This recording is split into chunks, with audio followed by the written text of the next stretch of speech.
Hello and welcome back. The hamsters that turn the wheels, that keep the internet working, are still bringing us live to you from Las Vegas. I'm A.M. Gravelny, an evangelist here at AWS, joined by another great evangelist, Randall. Hi, Hunt, everybody.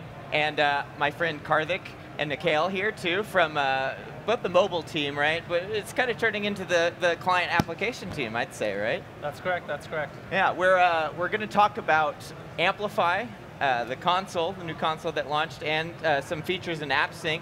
But I want to give our viewers just a quick 30-second rundown of what the goals of Amplify are, right? We're talking client application-driven development here. It's tools to help you build web and mobile apps faster.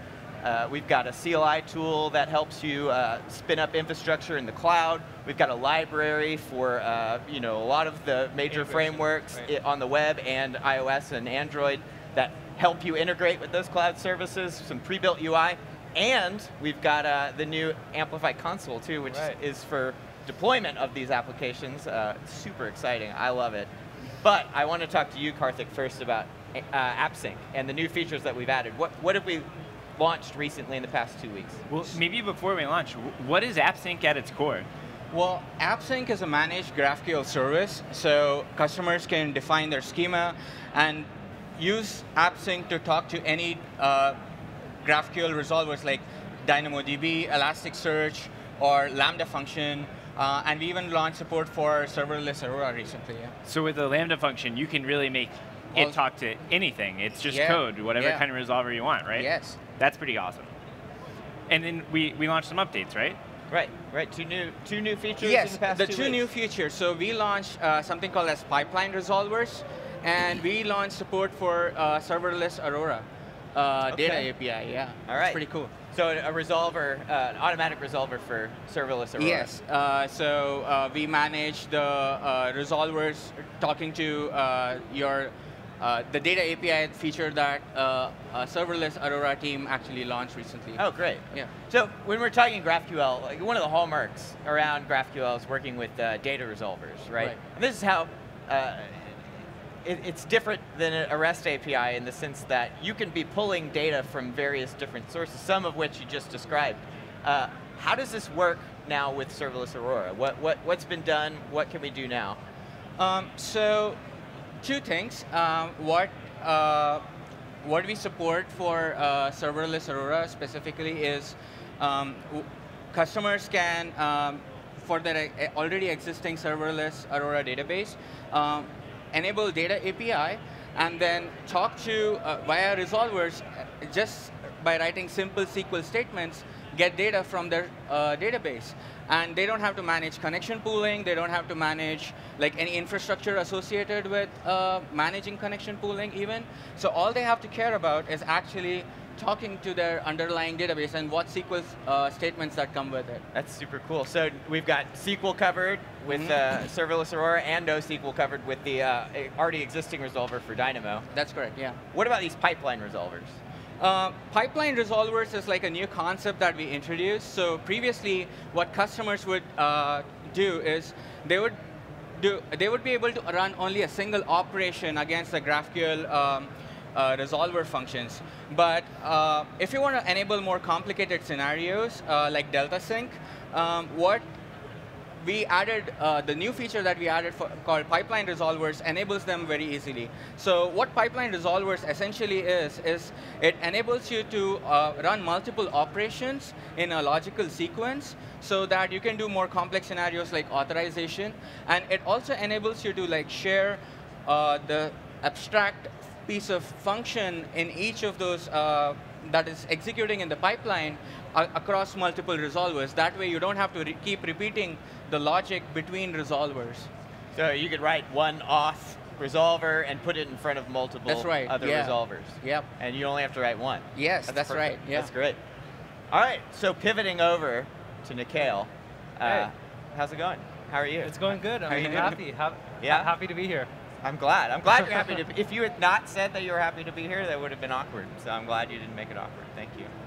So Amplify Console, we're running deployments now for client applications. Yeah, so the Amplify console kind of spans the entire development lifecycle now. So what we had previously was the CLI and the library that make up the framework, right? So you develop your app with the CLI and library, right? Now you have an MVP that you want to share with a larger audience. Right. Now we have a deployment tool. So all you do is you connect your repository, and we automatically deploy and host your front end and also deploy your back end in the same workflow. So essentially you have, it's release processes for the entire workflow. So now you've got your MVP. Right. Now you want to start getting production traffic. So you can host that app to your end users as well. Sure. Right. And now you get feedback. You want to work on new features. You can connect your feature branches and work on new features in parallel with what's in production. I also want to call out too. Earlier, you got one of the highest praises that you could have, I think, personally, from Randall down there before we started. Okay, so let's be real for a minute. JavaScript is is a lovely language. It's what you mean to say. it's a thing that we've used for a long time, and we maybe didn't necessarily need to put it everywhere we put it. And I've been a little down on JavaScript, but I need to say that having used the Amplify CLI and having used the AppSync and Amplify, you have restored my faith in JavaScript, which is a very difficult thing to do because I'm quite critical of it. So, good job. You heard it here first. I think that's a launch announcement for Randall, personally. A personal launch announcement. JavaScript, not as terrible as you once... It is definitely improved over the past few years, yes. All right. Like a fungus, it will grow on you continually still. So Mikhail, tell us more. What was added into the deployment phase? Into what features do I get when I Yeah, sure. So like app? once you basically connect your repository, right? We support 4 different repository providers. Sure. So we have GitHub, we have Bitbucket, we have GitLab, and CodeCommit. Okay. So you connect your repository. We automatically detect your build settings. So you really can just click through the flow, and we deploy and host the first branch you connect and any successive branch that you connect to the service. So this is how you actually support multiple environments, right? It's through branches in a Git repo. Exactly, because we talk to customers, and most of the customers using our service, we're using like a Git-centered workflow, either using like a feature branch workflow where they're deploying the feature branch, merging the feature branch back into master, or they were using like more of a Git flow kind of workflow where they have a master and a dev, and then they cut a release branch, and they merge that release branch into master. Yeah. So that's kind of the workflow we were seeing. We're seeing our customers follow. So we thought we'd build something that supported that. You know, it's interesting. I was looking through the docs, and it's something that I've on advice from a colleague started trying out too. Is this? It's probably not new. It's new to me. Git flow workflow, yeah. and I saw in the docs there was even some call out to this is how you do Git flow. Yeah. Working with the new Amplify console. Yeah, there was a nice shiny diagram to illustration which explains how you would work as a team. So like the way we kind of our mental model of this is that developers, like let's say 4 of us were working on a team, right? The moment we need to work on code together, that goes into a feature branch, right? Right. But we can work on our individual backend sandboxes. So while we're testing, let's say you're working on a sub feature. I wouldn't be. I'm the CTO in this. Oh, you're the CTO in this, right? Sorry. All right. So Karthik and I are working on 2 different features. Yes, that sounds better to me. Yeah. Right. So we have our own individual sandboxes, which we can push to and test our stuff locally. Okay. That's great. And then when Karthik and I come to merge our code, we both merge our code into a feature branch, and that feature branch is made available for CTOs like yourselves to come and tell us like how crappy it is, and we need to work. Actually, that's my job over on QA. Yeah. You know, Nikhil, I just want you to know, I still sometimes get down into the code, even though I'm at this C level now. I'm still in it some days. It's just not every day. You're still with it. You know? Yeah. So. Do you want to take a look? Oh, I'm sorry, I cut you off again, Randall. What? No, I was going to say let's take a look at the screen. You want to take a look at the console? Yeah, sure, I'd be happy to. Am I live? You are live. Oh, right there. Okay, cool. So yeah, this is the console. I'm already showing you a connected app. So I have a ChatQL app which we've been demoing around, and I have 2 branches connected. There's a dev branch and a prod branch that are connected. And let me just show you the dev branch first. So there's a front end and a back end that got deployed. So there are 4 steps, as you see. There's a provision, there's a build, deploy, and verify. So as part of build, what we first do is we actually deploy the backend. This feature is currently in beta because we're just testing it out with a new version of the CLI we launched that supports multiple environments. Yeah, I think it's interesting to call out here maybe too, and maybe talk more to this. How does it integrate with the existing Amplify CLI? You know, how does the Amplify CLI magic work? What kinds of things are going on in this build step for your backend? Sure. So the way the Amplify CLI works is that when you run a command like amplify add auth, we generate a CloudFormation template that then gets deployed to the cloud. Then gets deployed to the cloud as an AWS resource. So what we're doing here is we're actually leveraging the multi-environment feature that just got launched with the CLI. Sure. So when you connect your dev branch, if you look at, if I can show you my build settings, what we're actually doing here is that we're setting up your environment to point to whatever branch you connect. So you see this AWS_branch. That's a system environment variable. Okay. So what that means is this just the same as like a regular code build spec? So this is a build spec that we've customized a bit to support our use cases with the backend and front end. Okay. But it's similar to code build, and we can also understand a code build spec. So if you have take one, just add the Amplify stuff in. Oh, that's super cool. Yeah. So what we do is we essentially, like every branch you connect, we are able to deploy resources linked to that environment. So what I have here is I have a dev and a prod. Essentially what I have two front ends. I have a dev.amplifyapp.com, and I have a prod.amplifyapp.com. So one of the other pieces we do is we actually manage hosting for you, which gives a lot of cool features like atomic deploys, so you have no partial rollouts, rewrites and redirects. So you can add, if you have like old content and you want to redirect it to new content, you can set that up. Right. So that's what we give you with this managed hosting environment. Okay. Something I like too about the different environments is that you can even password protect some of these. Yeah, right? yeah. I can show you that quickly. Okay. But essentially, what I wanted to also show was how with my dev stack. Oh, this is your favorite feature, right? Mine too. One of mine. Yes. Where you have like different screenshots of the app, the form factor. Yeah. So it shows you how it loads. So for example, if you look at the Google Pixel, the layout isn't quite perfect on it. So so a CTO like yourself can come and tell me to go fix it. Right? That's right.